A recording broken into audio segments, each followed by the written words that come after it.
Ja kas midagi päevakavalselt ongi põhjust minna järgmise teema juurde, et meile räägib Päästeametist Tarvi Uustalu. Nii, tere minu poolt ka.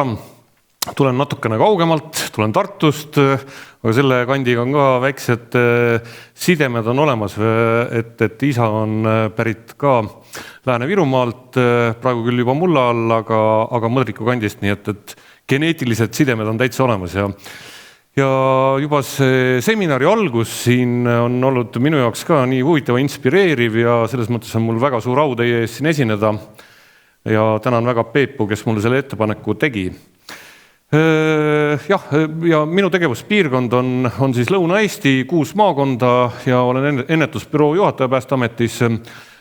Teemad on siis tuleohutus, veeohutus, inimeste sellise plahvatusohutuse teadlikkus ja viimasel ajal üha rohkem siis elanikkonna kaitse ja kriisi teemad, et meie see julgeolekupoliitiline olukord on selline, nagu ta on, et arengud seal on meil täitsa ettearvamatud.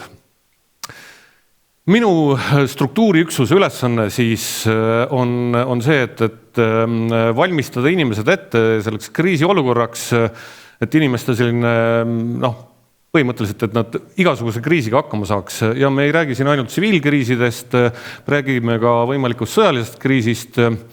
Et kui vaadata seda üldist julgeolekupoliitilist olukorda, siis sisuliselt hübriidrünnakud, kõik, mida me näeme, mida vastasmeeskond teeb meil, ütleme meie elutähtsad teenuste osutajad, nende vastased rünnakud, siseministri autoakende sisse viskamine, piiripoide äraviimine Narva jõelt, et kõik see on nii-öelda väike katsetamine, aga see, ega me ei tea, kuhu see kõik edasi viib. Nii et üha rohkem me räägime ka selles mõttes ka kõige hullemaks kriisiks valmisolekust. Ja mis see Päästeameti sõnum on, et inimesed võiksid olla siis nii valmis kriisiolukorras, et nad saavad 7 päeva iseseisvalt hakkama. Huvitav on see, et Soomes näiteks on see 3 päeva, et peaks olema 3 päeva varud, nii et meil on 7. Tegelikult see 7 päeva minu arust on isegi vähe, vähemalt me Päästeametis oleme selgel seisukohal, et siin peab olema 7+, kui me räägime pikaajalisest kriisist. Aga asi iseenesest lihtne, et tegelikult jällegi siin midagi keerulist ei ole, et mida inimene vajab elus püsimiseks, siin me võime lähtuda sellest Maslow hierarhiast. Tänapäeva inimesel on muidugi asi natukene veel keerulisem, et siin on veel muid asju ka vaja, et just see info pool, ütleme sotsiaalmeedia, internet ja see kõik, aga meil on vaja sooja keskkonda, joogivett, mis on väga kohane teema siin praegu, toitu, hügieeni, ütleme, et siia alla käib siis ilmselt ka see kuivlatte teema või ütleme käimlatte teema. Info, valgus, riided, ravimid, energia, ja nende all siis iga inimene peaks ju ise mõtlema, kuidas ta selle kriisis üle elab.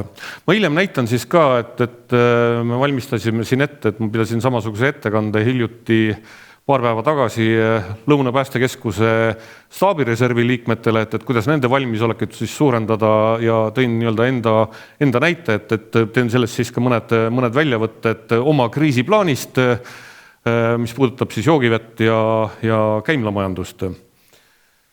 Aga jah, et see sõjaline olukord, eks see on selge, mis Ukrainas nagu toimub, et siin on ka mõned pildid on lihtsalt võetud sõja algusperioodilt ja selge, et kuidas see taktika nagu on, et nii-öelda sellel vastasmeeskonnal, et võimalikult palju tekitada siis tsiviilelanikele ka kahju, et murda ukrainlaste tahe ja muidugi osa kahju võib olla ka selline ettearvamatu, et kas ei ole siis see moon, mis on lennutatud sinna Ukraina poole, et ei ole täpne või siis on õhutõrje maha võtnud ja siis ta muudab seda suunda ja põhjustab siis ka kahjustusi, ütleme, näiteks veetaristule.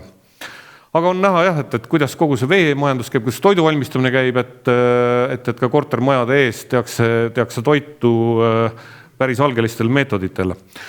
Põhimõtteliselt kiiresti nagu need Päästeameti sõnumid, mida me inimestele räägime kriisiolukorras veekatkestuse korral, siis läheme võib-olla veel minu näited juurde ka. Me põhisõnum on, et 3 liitrit vett inimese kohta päevas peaks olema see nii-öelda miinimumvajadus ja seal on siis veel see arvestus, et 1 liiter võib-olla siis hügieeniliks, ja 2 liitrit siis toidu valmistamiseks joogiks. Selleks on erinevaid kihvte lahendusi, tänapäeval on tõesti kõik need, hiinlased muidugi väga leidlikud, sealt võib tellida mida iganes ja sellised vahvad filtrid, erinevad, ma usun, et see seltskond siin on väga teadlik, et võtad lihtsalt kõrre ja jood sellega filterkõrs, jood sellega otse lombist ja tuleb sulle puhas vesi või siis need veepudelid, kus on filtersüsteem sees ja samamoodi võid võtta siis kusagilt looduslikust veekogust näiteks vett, võib-olla ei ole kõige puhtam, aga et siis läbi filtri võttes kõik on korras. Filterkann, tavaline Brita filterkann on täitsa asjalik abivahend. Siis mida me veel soovitame inimestele, veepuhastustabletid, et ehk siis meie Lõuna-Eesti inimestena saame siis harjutada seda, kuidas Tallinna inimeste igapäeva, et seda vee maitset, mida nemad klooriga nagu tunnevad, väga eksootiline värk, et Tartus võin kinnitada, et vesi maitseb hoopis teistmoodi kui Tallinnas. Ja samamoodi on meie ellujäämiskoolitajad on soovitanud ka kaaliumpermanganaati, et seal ka Erki Vaikre, kes on meid nii-öelda koolitanud, on see, et panna mõned tilgad kaaliumpermanganaati vette, peaks nagu ka puhastama. Ise ei ole proovinud, aga ilmselt kunagi proovin ära. Siis paberifilter, see on üks nutikas lahendus, et jällegi majapidamispaber on ka see, mis peaks kriisivarudes olemas olema. Seda soovitatakse, lihtsalt ongi, võtad sealt rulli seda, mingi jupi paberit, keerad nagu selliseks toruks või tuutuks, ühe otsa viskad siis sellesse natukene võib-olla mitte puhtasse vette, ja teise otsa paned puhta vee anumasse ja siis nii-öelda need paberikiud imavad selle vee ja kõige lihtsam sisuliselt selline filter, et see prügi, mis iganes muud halvad asjad sealt üldjuhul kaasa ei tule, kindlasti tasub siis see vesi ka läbi keeta. Vihmavesi lahtised veekogud ja siis on eelista voolava veega siis need veekogusid. Meie sõnum on nagu olnud ja mu enda tunnetus on ka vähemalt praeguses seisus, et Eestis nii-öelda sellist puhta vee või joogivee muret ei ole, et tõesti ka me ise võib-olla oleme natuke nagu üle pingutanud siin nende sõnumitega, et peab olema kodus kusagil pudelites anumates nii-öelda see 7 päeva varu 3x7, korrutame näiteks 5-liikmeline pere, siis see tuleb päris arvestatav kogus juba vett, et oleme selle kohta teinud ka Päästeameti poolelt isegi väikseid humoorikaid klippe Kristel Aaslaiu ja Mattias Naaniga, et kuidas nad otsisid oma majapidamisest siis need viimased veevaru tule ja siis lõpuks, kui nad said selle viimase totsiku vett, siis oli terve elutuba oli neid veekankusid täis, et jällegi mõnes mõttes jällegi ma usun seda, mida räägivad meie ellujäämisinstruktorid, et tegelikult tõesti seda vett looduses meil on ümberringi nii palju, et ole ainult mees ja kasuta neid vahendeid, puhasta üle ja keeda läbi. Et siin on muidugi veel see keetmise küsimus on ka omaette teema, et kui kaua seda vett siis keeta tuleb, siin on ka erinevaid näiteid meil, jällegi ellujäämisinstruktorite sõnum 2-3 minutit. Kui vesi tundub väga usaldusväärne, siis võib-olla piisab nii, et mullid tulevad, aga näitan hiljem ka riigipoolset sõnumit kuressaarlastele. Sealt siis saate teada, kui palju riik soovitas seda vett keeta. Avalikud kaevud ja kraanid, mõned pildid tulevad ka sellest ja siis allikad info, et see on ka siis, mida me iseenesest soovitame inimestele, et kriisivalmidus, võta see veebileht lahti, vaata, kus on sinu kodule kõige lähemad allikad ja tee siis üks tore matk oma perega, mine vaata üle, kas sealt kaardil olevast allikast, kõige lähemast allikast sa saad ikka vee kätte. Et selle samal päästeametnike koolitusel üks kolleeg ütles, et jah, mul on kodulähed on 5 allikat, aga ma sealt vist küll ei saa seda kätte. Aga see ongi hea, et käid ära nii-öelda enne kriisi juba, kaardistad ära. Kortermaja torustikus on ka tonnvett, alumistel korrustel siis vesi lahti keerata, kriisi olukorras, kui veevarustus peaks katkema või siis keldris, siin on meie sõnumid korteriühistujuhtidele või siis ka üldse korteri inimestele, et ärge olge siis, ärge laske kohe niimoodi ainult enda tarbeks seda vanni joogiveega täis, vaid see on ikka teistele jagamiseks ka, et korteriühistu on ju tegelikult kogukond ja see võiks ka kokku hoida ja kriisiolukorras siis üksteist toetada. WC-poti loputuskasti veest oli ka juttu. Jah, et siis võib-olla asi muutub, kui läheb käima see Maaülikooli nii-öelda see esindaja poolt räägitud sõnum, et siis ilmselt see vesi enam ei kõlba juua, aga muidu meie sõnum on ka see, et ka see vesi on puhas joogivesi, võib-olla tasub seda ka igaks juhuks nagu üle keeta, et võib-olla midagi ikkagi on sinna nagu sattunud, aga et siis, kui vesi kaob kortermajas, siis tõesti ära raiska seda vett, ära vajuta alla seda loputuskasti nuppu, vaid säästa seda vajadusel siis joogiveeks tarbimiseks. Joogivee säästmine kriisi ajal on ka täpselt see, et ei ole mõtet seda vähest vett kasutada siis näiteks toidunõude piinlikult puhtaks puhastamiseks, et võib-olla siis lakutakse need toidunõud puhtaks või siis võetakse ühekordsed nõud kasutusele. Muidugi see ei ole jällegi väga öko, aga võib-olla on mingid varud olemas. Ja kätepesu asemel siis pigem kasutada kätedeso. Nii, minu enda eramaja kriisiplaan, siis ma olen see õnnelik, kes siis elab eramajas Ihaste piirkonnas ja mul on oma salvkaev, on olemas ka hüdrofor, et iseenesest see töötab küll elektriga, aga saab ka ämbriga sealt salvkaevust vee kätte. Muidugi see teema on täpselt, millest siin räägiti ka, et see vesi ei ole piisavalt ringluses, ta natukene nagu lõhnab, ma muidugi proove ei ole lasknud teha, kasutame eeskätt siis kasutame seda aiamaa kastmiseks, aga sellest ma olen ka aru saanud jällegi, et ka seda vett ikkagi ta väga kiiresti uuesti ei täitu, kui ma olen teda ohtralt nagu kasutanud aiamaal kastmiseks, nii et ka see on see, et tuleb olla kokkuhoidlik. Ja mina olen sellest nagu aru saanud, et mina jumalaga võidelda ei taha, kogemus on olemas, et see muru kastmise peale mina vett ei kuluta, et küll loodus ikka teeb lõpuks oma korrektiivid ja ei ole mõtet selle peale nagu energiat ja vett raisata.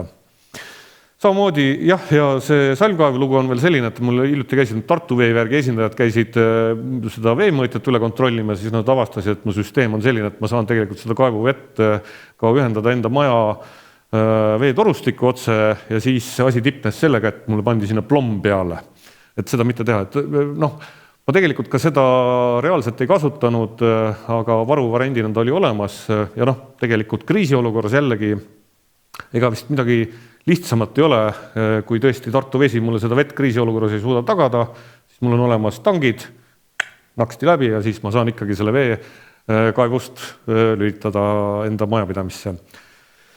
Siis veel boileri vesi on ka, sellest on ka nagu erinevaid seisukohti siin olnud, aga iseenesest ma arvan, et see vesi ilmselt võiks olla tarbitav, see on ringlev vesi, aga mingisugused jääkained võib-olla sinna on tekkinud, aga põhimõtteliselt see on ringlev vesi, ilmselt on joodav. Erinevad veefiltrid on olemas ja kõik muud teemad ja eks ma tean ka, kus on veel lähimad näiteks kalmistud, et ka see kalmistu kaevuvesi ka päris kriisiolukorras, ma arvan, see võib esialgu tunduda nagu selline mitte vastuvõetav, aga et seda vett tarbida, aga jällegi, kui on elusurma küsimus, siis jällegi mina ei näe enda puhul küll mingisugust probleemi selles. Nii, ja võib-olla veel rääkida sellest, miks on see kaev veel kasulik, et lisaks sellele kõigelt mul on kõik vajalikud tuleohutusvahendid olemas, siis ma käsitlen, lisaks tulekustutile, ma käsitlen siis seda kaevu siis ka vajadusel on võimalik seda siis kasutada ka esmase kustutusveena, et aiavoolik on olemas, muidugi see eeldab jällegi siis seda elektri olemasolu, aga siin on mul ka mõned mõtted, et kuidas seda siis tagada. Kanalisatsioon, eramaja, see on ka nii-öelda see minu kriisiplaan ja täpselt samamoodi väga hästi siin need Maaülikooli sõnumid, et eramaja inimesel ei ole mitte mingisugust probleemi, et number 1, lähed lihtsalt aeda, ei ole mingi mure. Number 2 on siis ämber, või siis prügikott. Et ühesõnaga, või siis tualett poti peale panna see prügikott, kinnitada teibiga ja siis leppida kokku kasutuskord. Ja siis on kindlasti see küsimus, et võib ju panna jällegi, et need prügikotte ka nagu säästa, et siis võivadki olla need saepuru, kassiliiv, mul kass ka õnneks ja näiteks absorbent ja ei ole tõesti midagi paremat, et siis on ka see kõik võimalik mingil hetkel viia kas kompostihunnikusse, mille osas ka Tartu linn natuke nagu sõitleb nüüd meiega, et peab olema väga selline kinnine see kompostihunnik või komposter. Mul veel praegu endal ei ole ja et sealt edasi oleks loomulik tee nagu põõsastele väetiseks. Me oleme korteriühistutega toimetanud väga, väga palju ka, et ütleme, seal arengud väga kiired ei ole või ütleme, korteriühistud on ka väga erinevad, eripalgelised, neil on 100 muud muret, neil ei ole raha. See seltskond võib-olla ka kortermaja on ju ka läbilõige tervest ühiskonnast. Ühistu üldkoosolekud kuluvad enamasti ära mingitele muudele teemadele kui kriisivalmiduse arutelule. Aga põhimõtteliselt meil on olemas nagu ühistu juhtidele selline kontrollküsimust, ma tegin sealt välja võtta ka siis, et mis puudutab joogivett ja kanalisatsiooni, et teavad, kuidas elanikke veega varustada, kust on võimalik hankida välikäimlad veemahuteid, kus on lähimad puhta vee saamise võimalused ja näiteks ka veetorustike soojendamise teema on seal või see teadlikkus ka, et külmal ajal, kui küte kaob, et siis on mõistlik võib-olla mingil hetkel kõik need torustikud nagu tühjaks lasta, et maa ei muutuks kasutuskõlbmatuks. Ja lisaks siis meil on veel päästjad käivad ka korteriühistuid nõustama, siis on need väljavõtted on ka siis täpselt, et mis on meie sõnumid ühistu juhtidele. Jällegi, et nemad eeskätt peaksid siis täpsustama ise omavalitsusega või teenusepakkujaga üle, et kas elektrikatkestuse korral teenus jääb püsima või mitte, et kas on tagatud generaatoritega ja siis kõik muud soovitused ka siia juurde. Varjumiskohtade teemal on siin väga palju nüüd juttu ka viimasel ajal olnud, et mõned näidised siis pilootprojektist Tartust, kus ka 5 kortermaja sai Päästeameti toetust, et teha oma kortermaja kelder varjumiskindlamaks. Eks see areng on ju olnud selline, et ega Eesti riik ei ole nii rikas, et varjendeid ehitada praegu siis on nii-öelda avalikud varjumiskohad, mida üritatakse tekitada olemasolevatesse ehitistesse, mis on selleks sobivad, et neid otsitakse igal pool, näitan pärastpoole ka mõned pildid. Ja siis võib-olla mingid nõuded tulevad uutele ehitistele, et tekitada sinna konkreetselt nõuetele vastavad varjumiskohad. Aga siis Tartus on mõned need kortermajad, et kus siis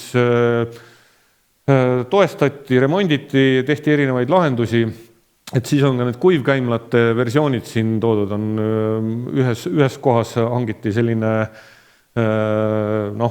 statsionaarne kuivkäimla. Osades kortermajade keldrites on olemas ka sellised sunruumid või on juba iseenesest olemas, võib-olla see on ka nõukogude ajast, et on olemas käimla või kraanikauss. Ja siis siin on siis võib-olla, kui juhtusite vaatama sellist saadet nagu Võsavinkel, et seal oli siis meie nii-öelda muster ühistu juht andis Peeter Võsale intervjuu ja tema osales ka selles projektis ja siin on siis tema lahendused näidisena siis ühes Tartu avaliku varjumiskoha ees, kus me ühel ohutuspäeval koos käisime. Et kombo versioon siis käimlast ja joogivee sellisest lahendusest ja siis kindlasti lähevad ka need asjad käiku, kui on vaja ämber, prügikott ja mingi varu on kindlasti ka tualettpaberit. Hinnavahe neil on muidugi see vist oli mingi 300 €, see ma arvan, et põhimõtteliselt 10 senti. Nii, ja mis me räägime sellest vee teemast, siin on ka samamoodi, et varjumiskohaga kortermajade keldrid, et osades keldrites on ka, kas näiteks koristajate jaoks vee võtmise võimalused, siis on eraldi toodud need torustikud vee väljavõtmiseks, seal on veel eraldi, näiteks külmal veel on oma kraan, mis on ka ilmselt siis plommitud, et sealt ei käidaks siis tavaolukorras nagu vett varastamas, aga seda kriisi ajal siis saab lahti teha. Ja siis on ka suured veemahutid, mida peaks olema ka sellelt härra Marek Trojanovski ühistust. Et mida siis kriisi ajal täidetakse ja see maht on vist päris muljetavaldav, et ma isegi peast ei tea, mis see mahutavus olla võiks, aga nad ilmselt saaksid päris pikalt hakkama. Veel lahendusi, mis on nagu seosed tekivad ka selle veeteemadega, väga huvitav lahendus on see, põhimõtteliselt peaks olema sool, millega puhastatakse siis seda joogivett või põhimõtteliselt on need soolafiltrid. Ja siis on ju teada, et keldrit muuta varjumiskindlamaks peaks olema siis aken kaitstud liivakottidega.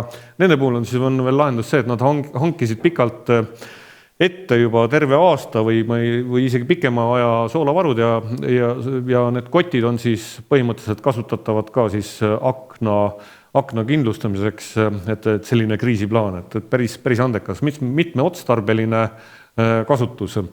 Ja siin on ka siis jällegi selle Marek Trojanovski nagu näide, et need suured veeanumad, et neid ei viska ära, vaid hoiab ka alles. Et iseenesest kõik täpselt nii, nagu need meie soovituskohad on. Avalikud varjumiskohad, need on siis nii-öelda, millest ma rääkisin, need olemasolevad ruumid, mida siis praegu on kiirelt nii-öelda kasutusse võetud ja näide siis võib-olla see oli Konguta koolis, oli selline väga vahva, veel vanast ajast on kriidiga ukse peale kirjutatud, et tsiviilkaitse varjend ja varud, et vahva retropilt. Aga siis need on ka erineva võimekusega on need avalikud varjumiskohad, et Tartus on neid 21 tükki ja neid on väga erinevaid. Küsisin siia sõites, küsisin ka meie varjumise nõunikult, et kui paljudes nendes on siis mõeldud käimla ja joogivee lahenduste peale, siis ta arvas, et ilmselt 80% on selliseid, kus ei ole seda lahendust tervikuna. Ma usun, et seda võib laiendada tervele Eestile. Muidugi on, meil on Püssirohu kelder on avalik varjumiskoht, see on väga äge, sealt ei saa mitte ainult vett, ma arvan, et sealt saab ka õlut ja korralikud varud on. Ja kindlasti on seal siis ka seal on ka käimla lahendus olemas, et kui inimesed sinna lähevad. Aga on ka selliseid eksju, see on Delta õppehoone, Tartu Ülikooli Delta õppehoone, selle maalune parkla, siia, ma peast ei mäleta täpselt, mitu inimest siia ära mahub, aga me räägime siin igal juhul mitmest tuhandest inimesest ja seal näiteks jälle neid lahendusi ei ole. Siin muidugi väga suurt muret võib-olla sellega ei ole ka, et jällegi see varjumine on iseenesest lühiajaline protsess, et ilmselt paar tundi, aga ilmselt seal võib ikkagi olla, et ärev olukord, teatud vajadused tekivad, et selle peale kindlasti edaspidi peaks mõtlema ja et oleks ka mingisugused sellised mobiilsed lahendused. Kindlasti on oluline see, millest ma rääkisin, ka veekeetmise võimalused, vee puhastamine, et need see on ka nii-öelda mu enda kodune kriisi varude lahendus, erinevad variandid ja nagu nägime sellest Ukraina pildilt ka, et 2 telliskivi ja seal siis maja ees ju ka tehakse süüa.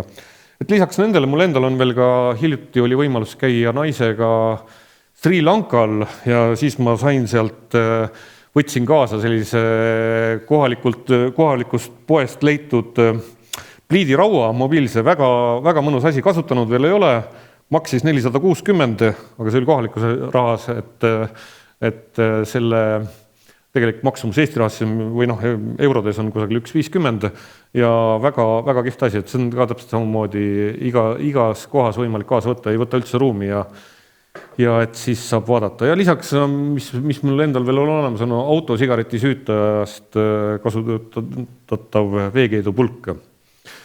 Erinevaid teemasid veel, et mis on nii-öelda selle omavalitsused on teinud kriisivalmiduse tõstmiseks, et siin on üks näide Nõo vallast, kus siis üks vana kaev ka puhastati ära, et see on kusagil siis Nõo ühes rahvamaja või mingi keskuse juures olev kaev, et selleks oli ka siis kodanikuühiskonna sihtkapital eraldas erinevateks kriisiprojektideks vahendeid ja siis Nõo vabatahtlikud ja Nõo vallavalitsus tegid sellise vahva projekti, et aastaringselt kasutatav salv, Kaev on see käsipump ja muidu on ka elektripump, et igal juhul see peaks neil toimima ja on täitsa vahva lahendus. Ja lõpetuseks võib-olla veel, ja kui oli Võru linnas ka, ma käisin selle kaevu juures ka ära, kus siis kagutormi ajal see Võru linna rahvas, kui elekter kadus ära ja vesi kadus ära, küte kadus ära, et siis kuidas nad olid järjekorras seal selle avaliku kaevu juures veemahutid kaasas ja täitsid siis oma anumaid, et saaks kriisi kenasti üle elada. Aga veel mõned üksikud temaatilised nopped ka, et kusagilt lugesin ajakirjandused, et Ukrainas on selle sõja ajal isegi küttetrassi vett joodud, et ei oska seda kommenteerida, kui puhas see on jällegi ilmselt see jällegi ellujäämise küsimus, nii-öelda enda maja surnud vett, mis mul ringleb seal pelletikatla ja veepaagi vahet, seda ma olen näinud, milline see on ja seda ma arvan isegi kriisiolukorras ma jooma ei hakkaks, et ilmselt on ohtlik. Kriisi ajal on pudelivesi kindlasti defitsiit, seda näitavad siin nii Saaremaa kui ka Tartu näide. Tegelikult isegi ma kuulsin seda, et kui siin Tartus oli mõni aeg tagasi oli see vee saastumise juhtum, kus veehaardest need pumbad, ma saan aru, mingid tagasilöökide või mingisugused klappide teema seal oli, et tuli ka paari linnaossa siis kolibakteriga saastunud vesi, et ka siis poodides joogivesi muutus nagu natuke nagu defitsiidiks, Saaremaal eriti veel.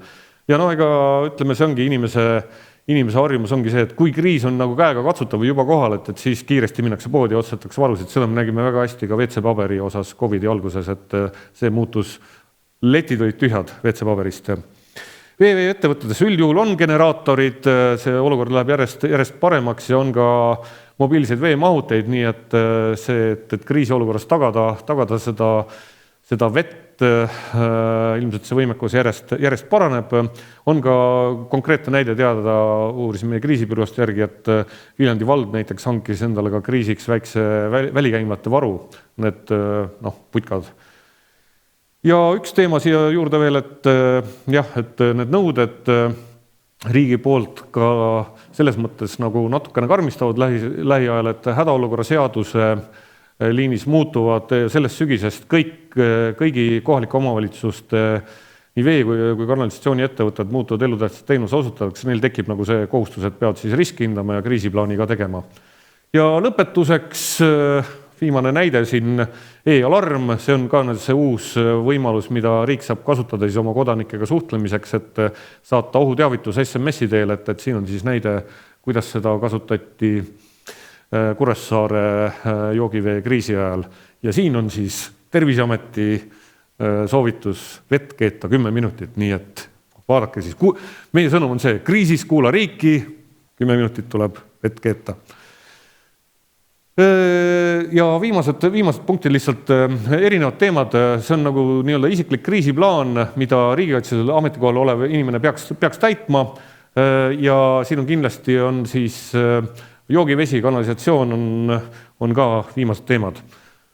Tänan kuulamast ja mõelge siis läbi ja tehke endale ka üks väike selline hädaplaan ja siin ma näitan siis ka seda viimase näitena on see kuiv käimla ja seda demonstreeris mulle Peep Päästeametis ja see on siin, laua peal on ka. No võt, siin laua peal ongi. Nii, aga tänud. Aga tegelikult väga head see selle noppe sinna tõid, see 10 minutit, see tuleb nüüd ära õiendada, sellepärast et see 10 minutit tuli aasta tagasi Kuressaare vee paanika Jaanikaga ja Terviseameti ametnikud reageerisid 3 korda üle, mõtlesid, et on hea mõte küll, kui kujuta ette, kui selle elekter on olemas, see keedukann on olemas ja kuidas 10 minutit seda keedukannu ekspluateerida, et 10 minutit ikka muliseks. Tegelikult, head inimesed, vett tuleb keeta kuni keemiseni ja sellest piisab. Kui tõesti on vett vaja keeta, siis kuni keemiseni. Ja selleks on hea näide, et kui juba hakkab, hea indikaator, et kui see hakkab kahisema, siis on juba 94 kraadi olemas. 70+, mis on tegelikult patogeenide hävitamiseks vajalik, see on juba ammu saavutatud, nii et seesugused ülevõimendatud sõnumid, mida Aktuaalne Kaamera aasta tagasi ütles, et vett tuleb keeta 10 minutit, siis mul läksid igatahes kulmud kuklasse, et nende koolitee on kuidagi kummaline olnud, aga selleks me siin olemegi, et kummutada neid ideid, aga nüüd hoia korraks seda mikrofoni.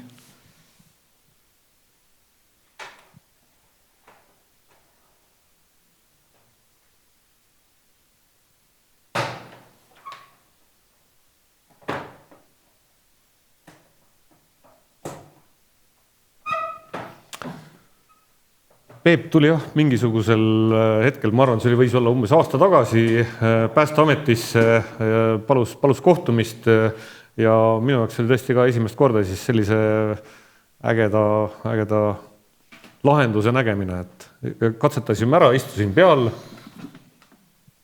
pidas vastu küll. Selline väike Hiinast tellitud istepink ja kilekott sisse panna ajab asja ära. Aga tegelikult me tahame ikkagi püsivamaid asju, neid me tegelikult saame täna vaadata nendel pausidel, kus me lähme välja veepausile, sinna veel on aega, või lõunapausil, nii et need, kes veebis meid vaatavad, kahjuks neid õues olevaid näidiseid ja tooteid ei näe. Et on põhjust tulla teinekord ikkagi füüsiliselt kohale ka. Aga siis, mis veel nendest teavitustest, mul tuli meelde film Torm. Juba nüüd aastaid tagasi, Märt Avandi just nagu perepea, 29 minutit kättesaadav film Torm, väga hea film, räägib kõigest, patareidest, vee kadumisest, kõigest, et see on üks väga mõistlik asi. Ja et ma tean, et sa oled täna tõttad oma Päästeameti tööd tegema. Kingin sulle ühe sellise tööde nimekirja lehe. Sittu tuu on peale kirjutatud. Suured tänud. Aitäh, et tulid. Jah, aitäh.